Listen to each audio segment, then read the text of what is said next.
Hello, everybody, and welcome to Taking Control, the ADHD podcast on True Story FM. I'm Pete Wright, and I'm here with Nikki Kinzer. Hello, everyone. Hello, Pete Wright. Oh, this is it. The penultimate session for this season, this fair season, season 32. What do you think? Are you okay? Are you preparing to experience the grief that is the July break? Well, is this the last one we're doing? The long, dark sadness? No, this penultimate. It's the second to the last. See, I didn't know what that word meant. Oh. You're Okay. using big words I don't understand. Okay. So it's the second to the last. There's one that more. I understand. Okay. And yes, I'm ready. Well, I'm very excited about it. Okay. Maybe next week I won't be, because that will be the last one. There will be great sadness. Yeah, that will be the last episode. There will be great sadness and many tears. But for now, we've got this is, I think, the capper on an ongoing conversation we've had in the back half of this season, and I'm excited to get to it. So let's go ahead and do that. Before we dig into the show, I got to tell you about Patreon, patreon.com/the ADHD podcast. That is, if you are a regular listener and you haven't explored it yet, boy, that's the place to visit. First of all, members get early ad-free access to every episode. They get access to members-only secret channels in our Discord server and a seat in the live stream recording of this show. You would have gotten to hear us talk about He-Man, Masters of the Universe. That's right. That's not nothing. Something. I mean, it's close, but it's not nothing. And you can ask questions directly to us and our guests in the chat as we record. Plus, we throw in special events along the way each year. But honestly, the thing that we hear people talk about most isn't any of that. It's the community itself. This is a group of real people living with ADHD who show up for each other in a really special way. If you have ever wanted to be more than just a listener, now's the time. Head over to patreon.com/the ADHD podcast to learn more and join us. And if you're not ready for that, that's fine too. Find us at takecontroladhd.com. Connect with us on socials. Join us on our public Discord channels or sign up for the weekly email. We'd love to have you wherever you land.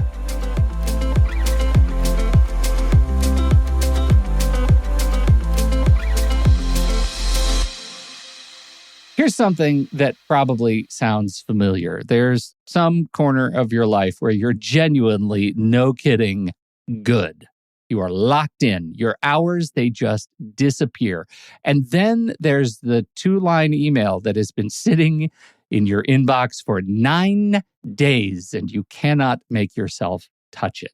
That is the same brain. And in that gap, there's the voice that is constantly pestering you. What is wrong with me? That's today's show. And here's our spoiler of an answer. Of course, you're not broken. You are contextual. You light up in one room and stall in the next. And for the ADHD brain, that's the wiring doing just what it does. I realize that when I put this conversation on the outline, it was probably going to come back to me to build the outline itself, the rundown itself, because what the hell was Pete talking about when he said, you're not broken, That's you're exactly contextual? what I thought. Am I right? I'm like, I'm going to have him do this one and I'll do the next one. You Discorded me and you said, hey, you do it. And I said, okay. You said it with I had to go back a in lot time. of enthusiasm. You were like, absolutely. I did. You were very excited about I did. it. Well, it's partially because of how far we've come on these conversations of sort of interiority, like what's going on inside of us and how we relate to the world around us. And I think this is the thing that I think locks in the overall metaphor for me. And I like the idea of rooms, ADHD, or rooms in your ADHD house, right? Because you can crush it when stakes are real, right? You can figure out how to get things done and you can hyper-focus, you can engage and do all that stuff, but you can't fold laundry that's been in the chair since Tuesday, you know? Like, that's context. And the verdict that we usually hand ourselves is all about the gap. What's wrong with me? Why can't I be consistent? Why am I letting people down? What are all of the problems? But that space between our success and our perceived failure is not a sign that something is necessarily broken. And I think it's important to understand why broken is the wrong word. Because broken implies a fixed defect, right? It is a thing that is wrong with you and rides along in a little sidecar next to you into every room, against every task, every day, right? This is a thing that is unmovable.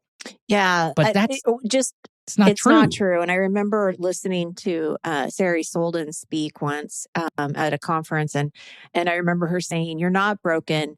You're not a piece of furniture that broke its leg and now it needs to be fixed."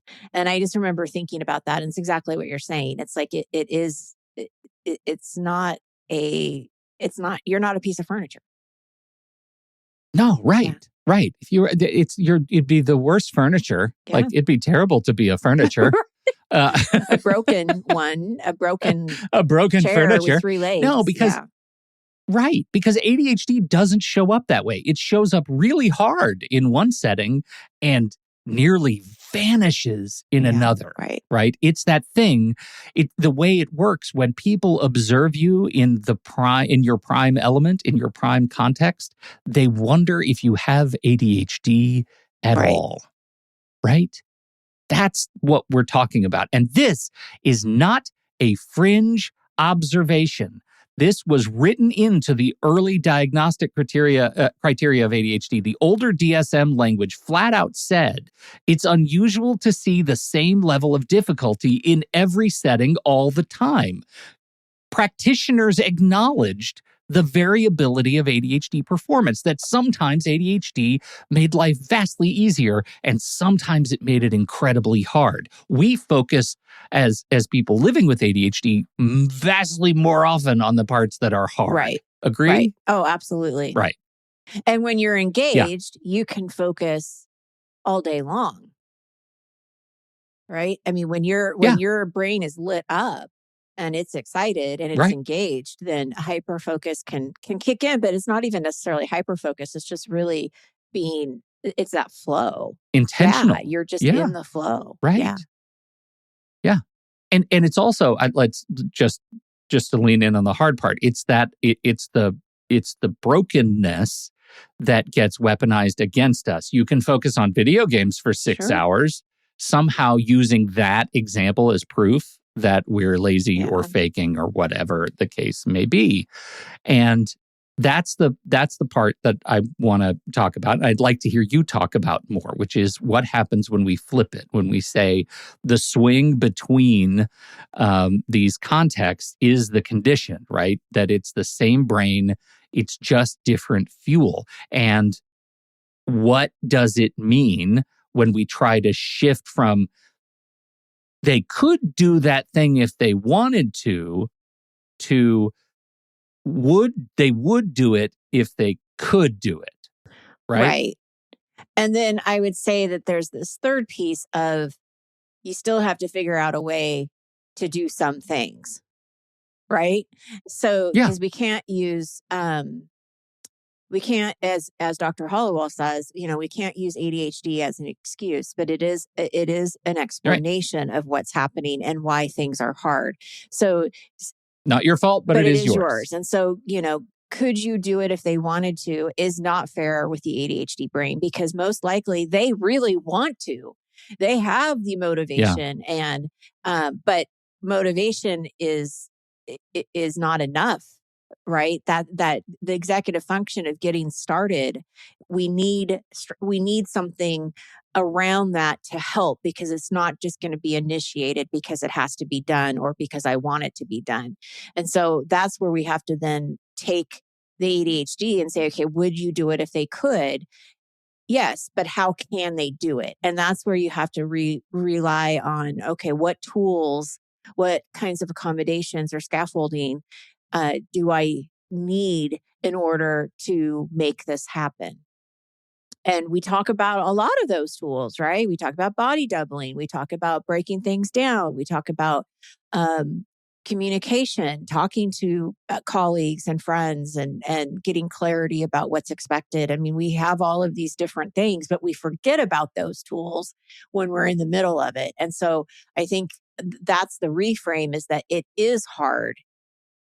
It's not just, it doesn't just feel hard. It is hard. However, we still have to figure out how to get some things done. Some things can probably be let go. Maybe the expectations are too high or whatever that might be. But taxes still need to be paid. Bills still need to be paid. We still have to work to get money to pay those things. We still have to be parents if you're a parent. All of these things still happen in our lives, whether you have ADHD or not. Right. Now, I would, in the spirit of context, I would push back a little bit on that, because almost everything that you just listed, it assumes one fuel, right? Importance, right? That fuel is, it's all about deadlines and consequences, and this matters, so just do it, right? You have to figure out a way to do it. But ADHD brains, as we have talked about before, don't run on importance. Oh, right. Yeah, for sure. You saying that that taxes are important, I can cognitively know that taxes are important, but I don't really care. They run on, and this is to quote our friend of the show, Bill Dodson, they run on interest, novelty, challenge, urgency, passion, right? The interest-based nervous system. We've talked about it before. Bill's been on the show before talking about this stuff. A task, any given task, isn't easy or hard on a willpower dial, right? It's easy or hard depending on whether any of that fuel is present, right? So again, interest, novelty, challenge, urgency, passion. If those things aren't present, it doesn't matter. If I have to pay my taxes, it's still going to make it impossible for me to figure out how to do it. And hyperfocus and the can't even start paralysis, they are the same system. Right. Seen from opposite sides. Yeah. Of either way, some of the fuel is not present. Right. I want to make sure that in this model, we're not just talking about the this is not about coming up with an excuse, using ADHD as an excuse at all, right? And I want to make sure that we're focusing on what is the fuel that we need for any given task, because this becomes sort of the guardrails in which we operate, right? It describes how our internal engines run, right? It just explains the pattern without dooming us to it, right? Because the genuinely reframing how we think about something like taxes may genuinely also change what's possible for us. And taxes, I don't like taxes, but I don't actually, that's not an area where I have challenges, because it's a project that has a fixed ending. What I have a problem with is just ongoing money management and having conversations with my wife about our family finances. I don't like having those conversations, and they don't have interest, novelty, challenge, urgency, or passion. Okay, they have challenge, but that's the only fuel, and I don't love it. So this is where I think that this trait becomes a problem. It's when it meets an environment that's built for a different brain. And that environment can be the emotional environment, the skills environment. It is the room in which your brain is not attuned. And so I just want to look at a couple of real examples of the same task that is effortless in one context and physically and emotionally impossible in another. Can you think of any that just right off the dome that you've experienced with your clients that kind of connect this way? What are the tasks that are impossible, that can swing from impossible to absolutely effortless, depending on context? We know that that the brain, like the ADHD brain, is definitely going to be, like Dr. Dotson says, it's going to be ran on interest, novelty, all of those things. The tasks that are effortless have those things. So I don't see a lot of, oh, sorting the mail is easy in one context and sorting the mail is easy in another, or is not easy in another context. Sorting the mail just isn't fun. And so it's a hard task that tends to be a hard task no matter what. Right. Um, I think that some tasks, when we're avoiding them, we have to really figure out, like, what is it about that specific task that we're avoiding? What makes it hard? So as a coach, we have to figure out, like, what's the fear behind making the phone call?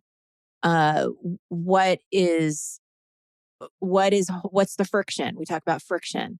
And so once we are able to kind of start to identify what it is that's holding the person back, now we have information that we didn't have before. And now we can use the scaffolding that I was talking about before to actually help move yourself forward. Mm-hmm. So there isn't, I think that what I hear a lot too is that it felt impossible. And then when I made the phone call, it took 3 minutes of my life. And now I feel bad that it took 3 minutes of my life when I've been avoiding it for 6 months. Mm-hmm. We have to deal with that then, of the shame around not doing it sooner. And that's where your ADHD plays, is that, well, of course you didn't do it sooner because it didn't have the interest, novelty, and challenge, or had the challenge, but it had fear and emotion around it. Yeah. These tasks that aren't getting done, these things that are hard, there's so much emotion around it. Yeah. Yeah. That's true. I look at the simplest environmental changes as things that I find motivating. And I've done, I do the stuff where, like, to get my brain going, sometimes I'll sit down and I'll play a video game and I'll set a timer for a half hour and I'll just, go explore feudal Japan with a sword for a little while, right? And that's a nice warm up, and it's an environmental change. Sometimes I go to a coffee shop and work, right? Sometimes it's the things that are terrifying to me about our financial conversation are that, I'm going to uncover something that I don't know how to uncover alone. And so the environmental change is I've got to have my wife standing right there, and we need to do everything and discover everything together. And that becomes an environmental accommodation that changes the context of how I do hard things and prevents me from putting my head in the sand and ostriching around the hard, deeply emotional stuff. Sometimes I need to go to an actual location that I've never worked in before, that has no previous sense memory. And I can be more proactive than I've been in a year in 2 hours. And accomplish the things because because I haven't been able to picture how hard the task is in that space. Often my sense memory is based on context, that I know what it's going to feel like to discover that I just got an IRS letter and it's not good. And I know what it's like because I can picture every detail surrounding it. I can picture myself standing in the doorway, having just gotten the mail and opening it and reading it, and it's miserable and I don't know what the tasks are going to be. But if I just take a bundle of mail that I know is going to be challenging and I go to a location that I've never worked before, I can accomplish, I can move mountains, right? And that's kind of what I'm talking about, because I'm trying to change settings so that I can increase the interest, novelty, challenge, urgency, and passion in some way, shape, or form. For me, I also have a keyboard thing. Sometimes all I need to do to change my environment is change out the keyboard I'm using on my computer, because that changes the tactile experience of hard things. I feel like I am more what's a good word? I mean, maybe powerful when I have a different sensory tactile experience with the world around me, because that's a lot of my experience is super tactile. So the question changes from like, how do I fix me? What's broken with me? To where is the mismatch between me and the stuff I can actually adjust? And that's environment, expectations, timing, who's around me in my physical space, and what support really looks like. And those things are things I can control. Absolutely. Those are the accommodations I can shift. Those are the scaffolding, and I think that listeners that are listening to this, find, experiment with what Pete's saying and some of these other things. Because, one of the go-to advice, that you're going to hear about productivity with ADHD is figure out when your best time of the day is to do work. When is the medication kicked in? When have you exercised? When have you ate well? When are those things optimized? I can't say that word. You know what I'm optimized. Yeah. I totally get it. But all of these things, definitely, because they do change. They reframe the way that you can look at these things that are hard. They totally do. And that's the big beat off of the things we've been talking about this year, right? Because we've been doing a lot of talk about the inner work, as I mentioned, the self-worth and the self-trust and dropping all the rules we inherited, the generational language we've inherited, all of that stuff is inside. But this is the outer part, right? And these things have to work together, right? You address the stuff that is your own sort of interior language of defeat, right? And letting go of those messages and recognizing the agency you have in the world around you to change the context in which you do hard things, right? That's the other part that should be inextricable from navigating our experience with ADHD, so that we don't have to use the ADHD as an excuse for why things didn't get done, because we're constantly moving through the world in a space that invites change, and invites change in the spirit of warmth and kindness and of high value, right? Change in the spirit of all of the positive internal language that we've been practicing this season. That's the context that makes it fit to me, right? This is a thing we can troubleshoot, right? Absolutely. We can practice and adjust. Yeah. Pivot. And it's what allows us to stop thinking of ADHD as that fixed defect, the thing that's always traveling with us. It is not a fixed defect. It's a thing that is malleable and changes situation to situation. So what is it about the situations and the context where you are extremely successful? Interrogate those and figure out what you can take from those experiences and apply to the things that are really hard. It's not a one-to-one, right? You have one experience about a thing that's really, really easy for you, and you apply that. You're not going to get a full one-to-one accommodation by doing that. Like, just because it's easy for me to record a podcast here at my microphone doesn't mean if I take my microphone into the living room, it's going to be easy to do my taxes. That's not how it works. But there are things that will impact that experience. And I think that's the thing I've been really muscling with as we've had these last conversations, is inconsistent is not a fixed thing. Right? That's not the one thing people think about when they think of Pete. He's inconsistent. That's not, because sometimes I am. I'm very consistent. Absolutely. And I need to do more work constantly, because that's my job, figuring out what makes the hard things maybe not lovable, but at least doable. Right? Yeah.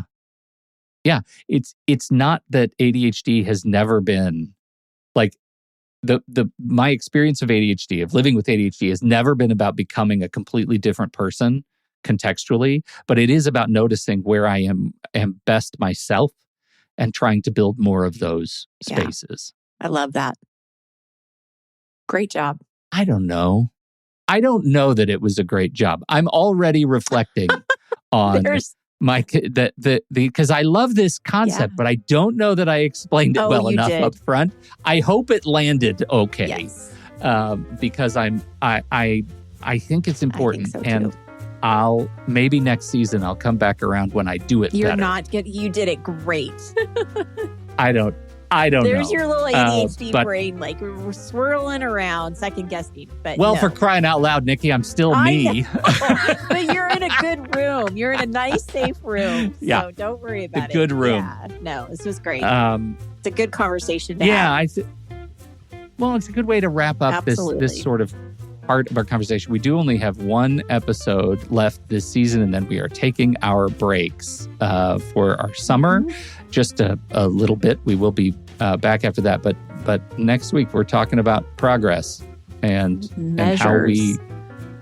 how we measure ourselves without really a measurement.